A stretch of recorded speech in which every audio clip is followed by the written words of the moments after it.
Okay everybody, this is the second video for the unboxing of our matte black Tieks shoes size 7. Okay, so the reason why I bought the shoes is because I really need it for my job, and ang black man good pero may gid siyang magamit na ako sa akong all kinds of color nga slacks, na ako'y dark blue, na ako'y black, na ako'y brown. So this one is just ang kaninga klase nga Tieks mo kuan gud siya, mo match gud siya sa kuntanan mga pants. So I don't have to think about kung unsa nga shoes akong gamiton. Right away naada yung ko'y shoes nga magamit. So let's open this. Tieks by Gabrielle. So this one is $175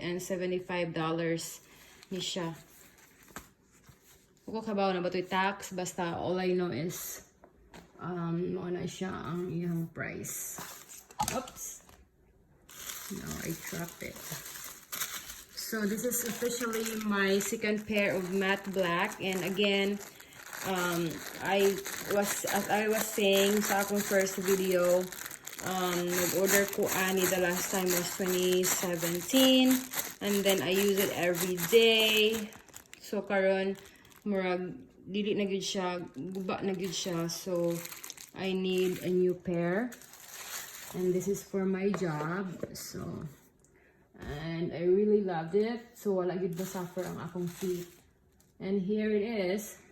So you open it up like this, and it's bendable, and in the beginning mura siya gahi around here, pero after 3 times nimo siya nga sulobon, kuan na siya, hindot na kay siya paminawon para sa inyong feet. So the same thing na ay pouch.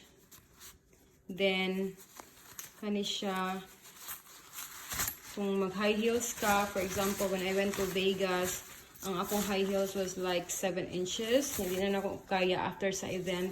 Ako na dahil gisud ang akong high heel shoes, and then I put on my Tieks kay para dili ko mapasutan akong tiil. Basta mahuman ang event, mas comfortable, and I can dance all night, wala sakit-sakit tiil.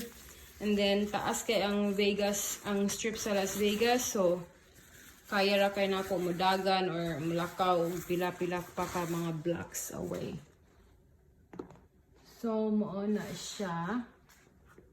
And, here it is. So, I'm so happy with my new pair, and I'm excited to wear them.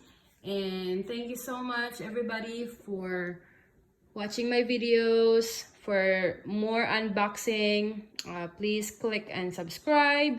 George's Angels.